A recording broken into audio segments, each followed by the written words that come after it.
Bueno, empezamos con la tercera parte de la clase. Vamos a ver ahora el complejo signo sintomático llamado fiebre. Es un complejo signo sintomático o un síndrome la fiebre porque además de el paciente expresar aumento de temperatura corporal, ¿sí?, objetivable a través de la medición con un termómetro, que puede ser un termómetro de mercurio o digital o un termómetro de tipo infrarrojo para medir temperatura cutánea, pues manifiesta además otros signos y otros síntomas como la taquicardia, como la fases febril, la astenia, la anorexia, las mialgias, la cefalea, ¿sí? Entonces es un complejo signo sintomático y que caracteriza fundamentalmente los procesos infecciosos. Así que ante un paciente que presente un cuadro febril, lo primero o la primera hipótesis diagnóstica será una infección, ¿sí?, que puede ser odontogénica o no odontogénica. Respecto a la fisiopatología, el proceso febril puede obedecer a una disfunción directa al centro termorregulador que actúa en el hipotálamo, puede obedecer a un exceso en la producción de calor por aumento en el metabolismo basal, como ocurre en el hipertiroidismo, puede obedecer a una dificultad para perder calor, como ocurre en pacientes con trastornos de las glándulas sudoríparas, ya que el individuo, el ser humano, pierde calor a través de la sudoración. Entonces, si hay un defecto en la sudoración, evidentemente eso se va a traducir en un aumento de la temperatura corporal.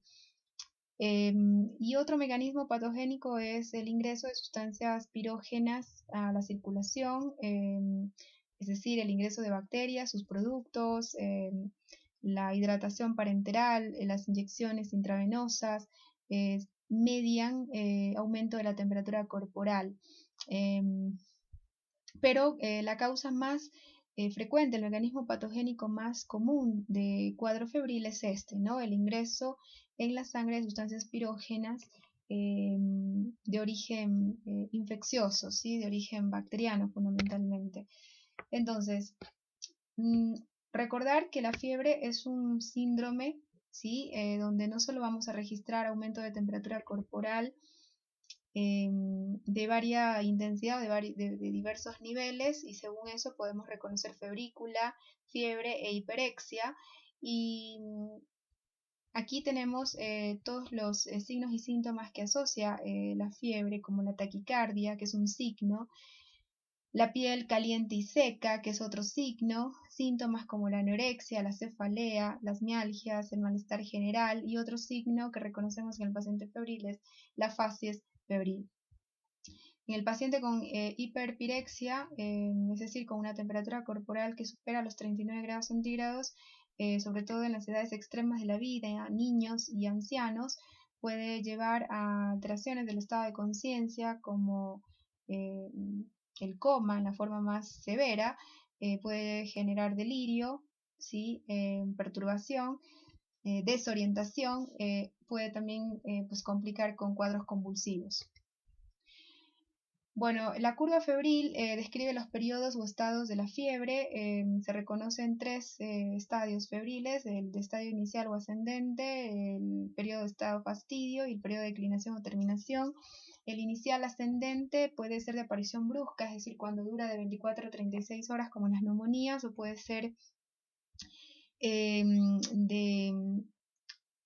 de más de 36 horas, es decir, tener días, hasta 6 días de duración, este periodo inicial ascendente, que se caracteriza por el incremento progresivo de la temperatura corporal, y generalmente cuando este aumento en la temperatura corporal es progresivo y dura más de 36 horas, el médico podrá pensar, por ejemplo, en un cuadro como la tifoidea.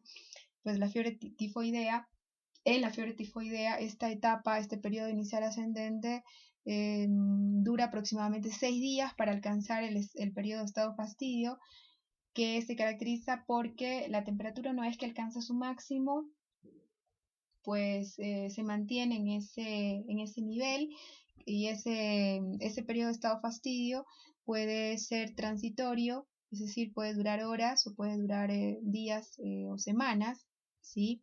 Puede ser menor a 2 semanas o ser mayor de 2 semanas.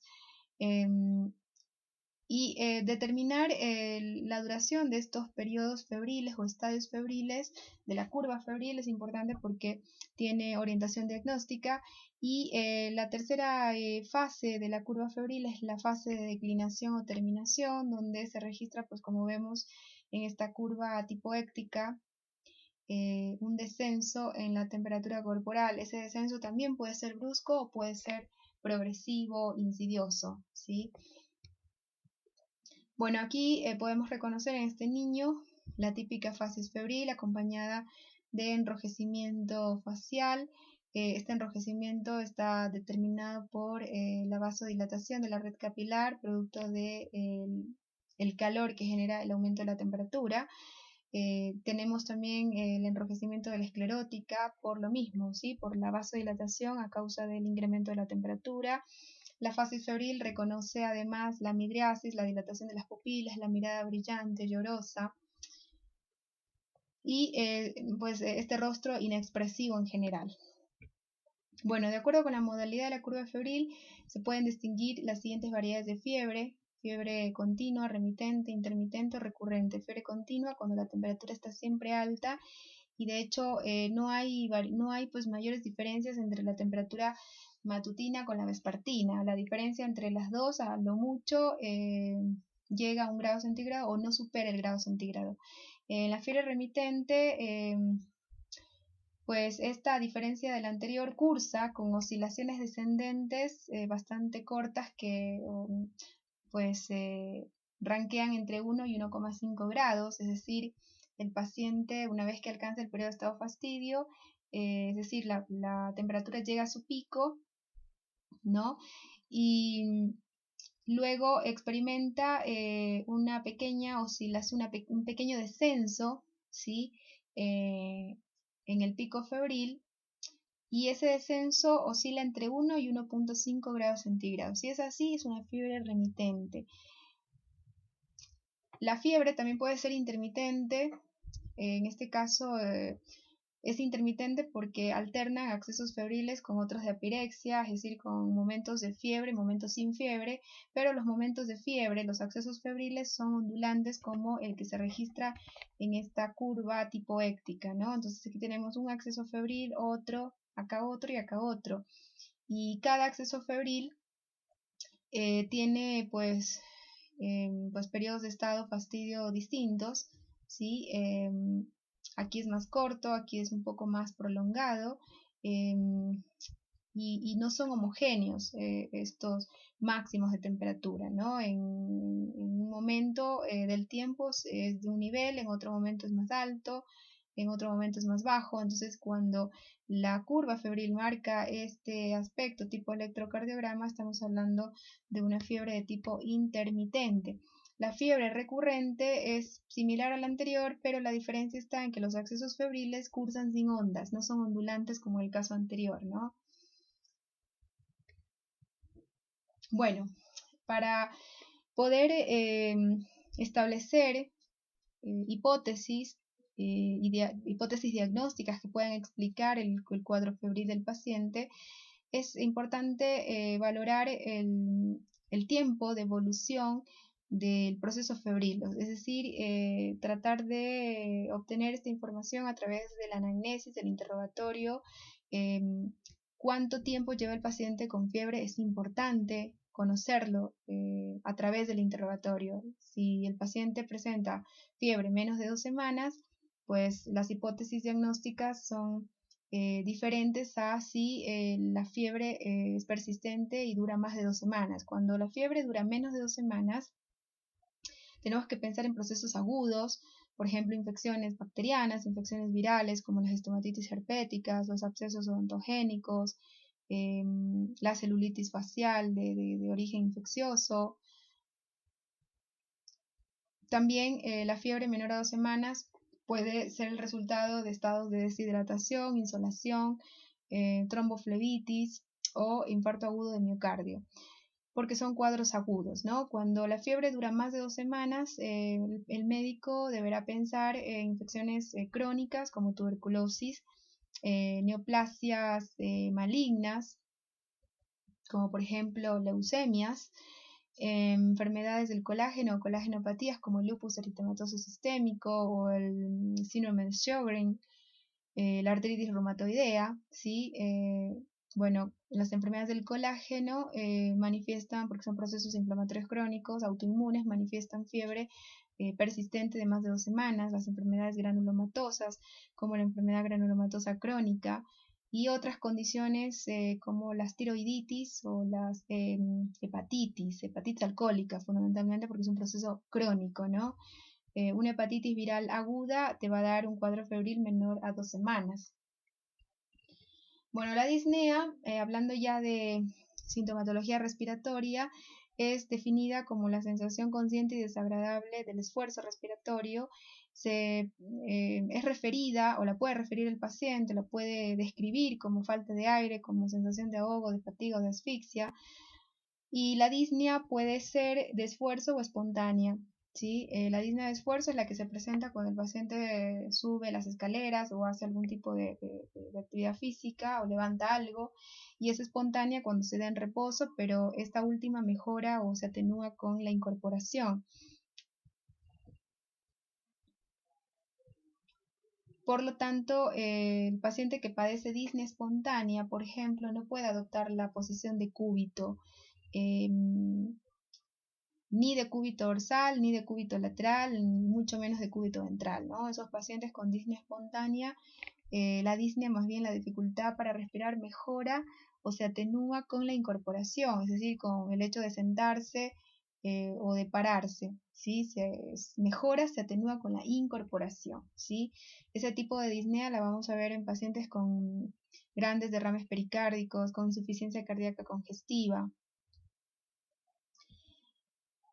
Entonces, el origen de la disnea puede ser cardíaco o puede ser respiratorio, ¿no? O enfermedades cardiorrespiratorias concomitantes. Así que el médico pues no le es suficiente este síntoma para poder llegar a un diagnóstico, ¿no? Para poder establecer la causa, si es cardíaca, si es respiratoria o si es mixta, bueno, necesita obviamente otros datos de la anamnesis, necesita antecedentes, necesita conocer más sobre la historia de ese paciente, ¿sí? Y necesitará reconocer otros hallazgos del examen físico. Bueno, la hemoptisis lo vimos en las primeras clases, ¿sí? Es un signo-síntoma que se basa en la expulsión de sangre a través de la boca o a través de la nariz mediante el acto tusígeno, y por lo tanto esta sangre proviene de la vía aérea inferior, ya sea del árbol broncoalveolar o del tubo laringotraqueal. La hemoptisis puede obedecer a distintas causas, están enlistadas en esta diapositiva como ven. Las más frecuentes son estas dos, carcinoma bronquial, tuberculosis, pero también podemos encontrar hemoptisis en pacientes con EPOC, con bronquitis crónica, con infarto pulmonar, con edema agudo de pulmón, con traumatismos de la caja torácica o con discrasias sanguíneas. Bueno, dentro de lo que respecta a sintomatología digestiva, importante la anorexia, puesto que es un síntoma inespecífico que va a estar asociado a distintos trastornos, tanto psíquicos como la anorexia nerviosa. También la vamos a encontrar o vamos a poder detectar este síntoma en pacientes con síndrome febril. Recuerden que la fiebre asocia anorexia, astenia, mialgia, cefalea. También la vamos a reconocer en las enfermedades malignas, enfermedades neoplásicas como la leucemia. ¿Por qué? Porque las enfermedades malignas pues producen fiebre, ¿sí? Y el cuadro febril te asocia a anorexia. Enfermedades digestivas, tumores gástricos, tumores de colon, intoxicaciones alimentarias, te van a manifestar este síntoma que se traduce en la pérdida total o parcial del apetito, ¿sí? Cuando es de origen psíquico se diagnostica como anorexia nerviosa.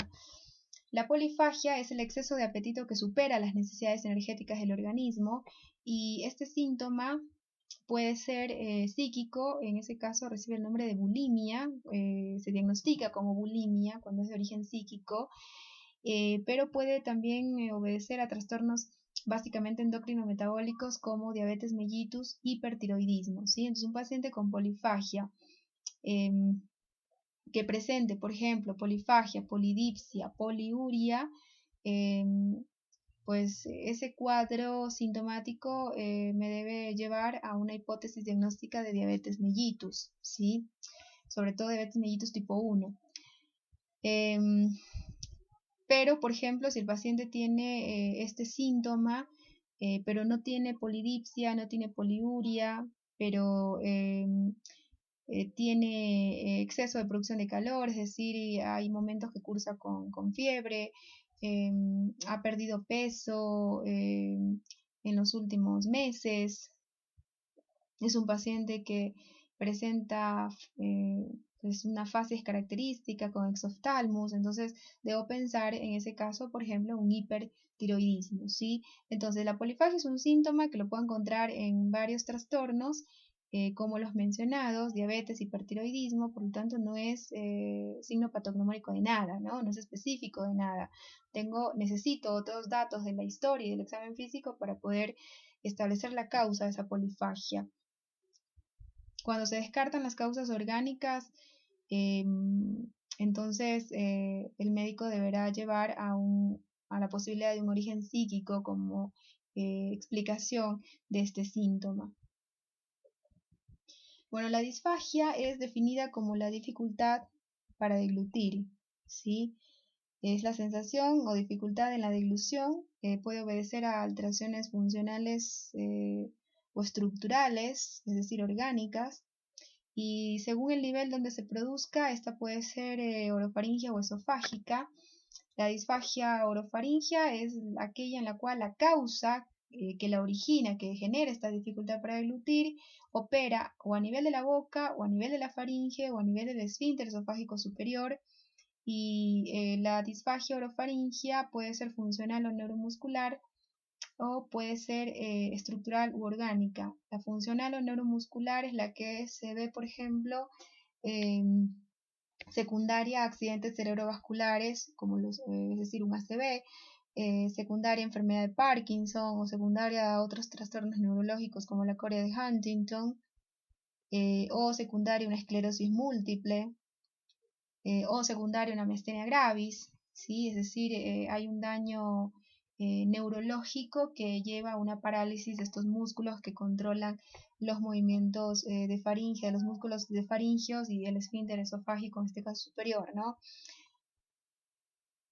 Y a su vez puede ser estructural u orgánica cuando obedece, por ejemplo, a causas como tumores, cáncer oral, cáncer de carcinoma espinocelular, de orofaringe, por ejemplo, o un cáncer de lengua también te puede dar una disfagia orofaringea, la fibrosis secundaria a los tratamientos de radioterapia de cabeza y cuello, el reflujo gastroesofágico cuando es crónico, las faringitis, los abscesos faringios, el síndrome de Plummer-Vinson, que se ve en las anemias carenciales por deficiencia de hierro cuando son de larga evolución, te puede complicar con un síndrome de Plummer-Vinson.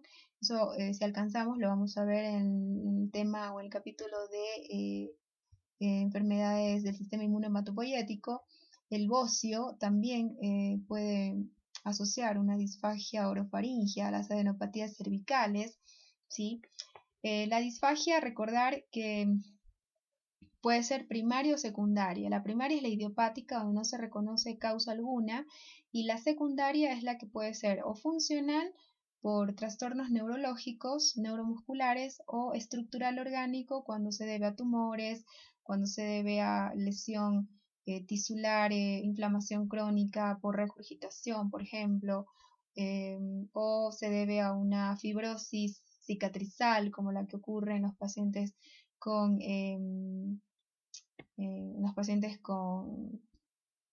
que reciben radiación de cabeza y cuello, ¿sí? Y la disfagia por trastornos motores esofágicos o esofágica se llama así porque la causa opera o en el esófago o en el esfínter esofágico inferior, ¿sí? Y esta, según el origen, puede ser primaria cuando se debe a un trastorno neuromuscular, una calasia, por ejemplo, cricofaringia, o puede ser secundaria a una esclerodermia, es una enfermedad que se manifiesta con fibrosis progresiva de las mucosas y de la piel, o puede ser por neuropatía. ¿Sí? Las causas más frecuentes de disfagia van a ser estas, ¿sí? Las orofaringias. Desde el punto de vista semiológico, la disfagia orofaringia, cuando es de causa funcional o neuromuscular, se puede discriminar de la causada por una lesión orgánica estructural.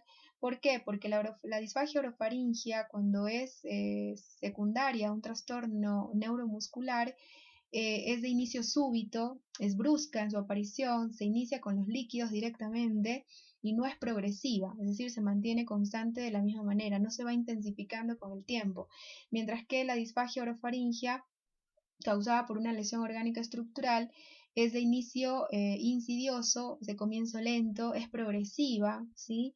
A medida que va persistiendo la causa va progresando esta dificultad para deglutir y debuta con los sólidos. Así que importante discriminar entre disfagia orofaringia de origen neuromuscular de la de origen estructural orgánico por la forma de presentación, ¿sí?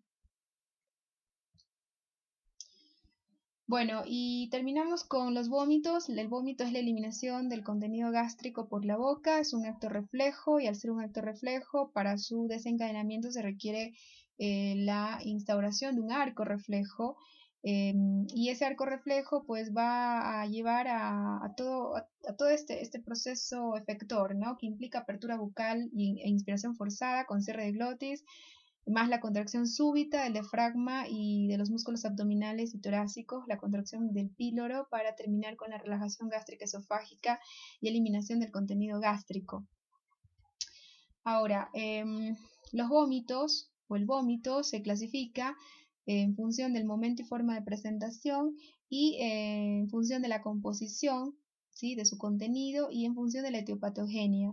En función del momento y forma de presentación, el vómito puede ser único, como el que se da de manera esporádica por reflejo nauseoso incrementado en pacientes que se someten a radiografías intraorales, es común, o pacientes que se someten a toma de impresiones, sobre todo de la impresión de maxilar superior,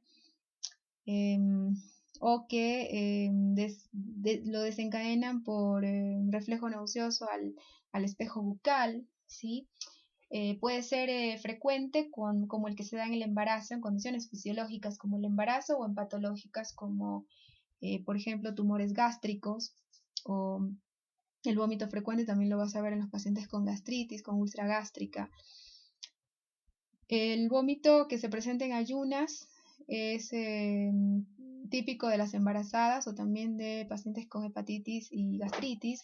El vómito postprandial es el que se presenta inmediatamente después de comer, y eso puede indicar un proceso hepático, un proceso gástrico, un tumor gástrico, por ejemplo. Puede ser inesperado cuando se presenta a tipo chorro proyectil y no está precedido por náuseas. El vómito inesperado siempre es de origen central, se produce por la estimulación directa del centro del vómito, que opera en la región dorsolateral del bulbo raquídeo. Puede ser tardío también cuando se presenta varias horas después de comer. Y, por ejemplo, el vómito tardío lo vas a tener en pacientes con afecciones del píloro, ¿sí? Se da varias horas después de ingerir alimento.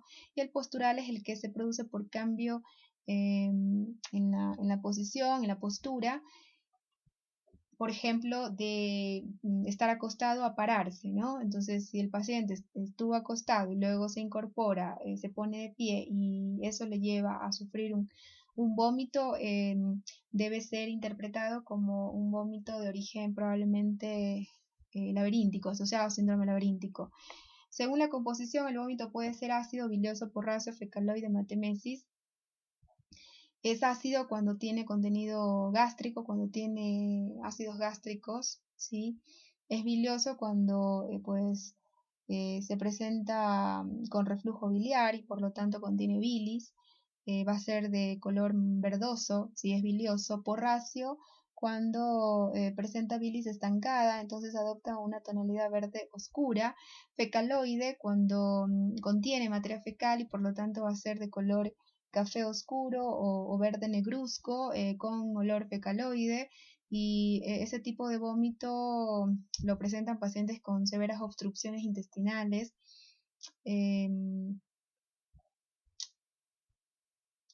O con parálisis de la musculatura intestinal, por ejemplo, ¿no? Entonces no pueden eliminar por la vía natural y el mismo organismo les lleva a eliminar todas esas toxinas y toda esa materia fecal por la boca. Eso puede verse también en los pacientes, por ejemplo, con megacolon por enfermedad de Chagas, es una parasitosis, ¿sí? Causada por Trypanosoma cruzi.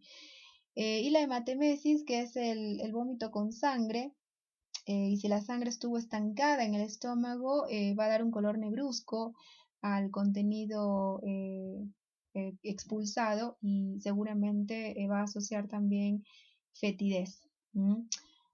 Y en cuanto a la etiopatogenia, los vómitos pueden ser de reflejos o centrales. Centrales cuando el vómito se produce directamente por una causa que activó directamente el centro el centro del vómito que opera en la región dorsolateral del bulbo. Eso puede darse, por ejemplo, por toxinas bacterianas que actúen a nivel central, ¿sí? O por tumores del sistema nervioso central, ¿sí? Que estimulen por sustancias liberadas o por crecimiento o estimulen ese centro directamente.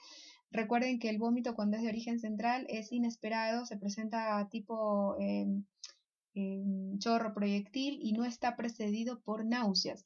El vómito reflejo es el que se produce tras la instauración de un arco reflejo que implicó un receptor que captó el estímulo, una vía aferente sensitiva que transmite ese estímulo en forma de impulso nervioso hacia el centro del vómito que opera en el bulbo raquídeo para a partir de ahí emitir una respuesta efectora que va a ser transmitida en forma de un impulso nervioso por una vía motora para terminar en los órganos efectores del vómito, que serían en este caso los músculos abdominales, torácicos, el diafragma, ¿sí? Los músculos esofágicos, para mediar esa contracción esa relajación, perdón, primero la contracción súbita y luego terminar con la relajación del estómago y del esófago para permitir finalmente la emisión del contenido o la expulsión del contenido gástrico. Bueno, vamos a quedar ahí y con todo lo visto en esta clase dividida en 3 partes por cuestiones del tiempo de la grabación, pues hemos completado esta cuarta unidad temática. Nos queda 3 síntomas que tienen que ver con enfermedades de boca, patología bucal, que los vamos a ver en una siguiente sección o en una siguiente grabación. Pero hasta aquí queda prácticamente abordado gran parte de lo que respecta a semiología general, a semiología médica. Así que hemos visto gran parte de lo que implica pues enfermedades respiratorias, la semiología de enfermedades respiratorias, cardíacas, digestivas, ¿sí? Así que, por favor, es importante que repasen bien estos signos y síntomas vistos, su fisiopatología, para poder aplicarlos en casos clínicos que vamos a ver más adelante durante las horas de demostraciones prácticas.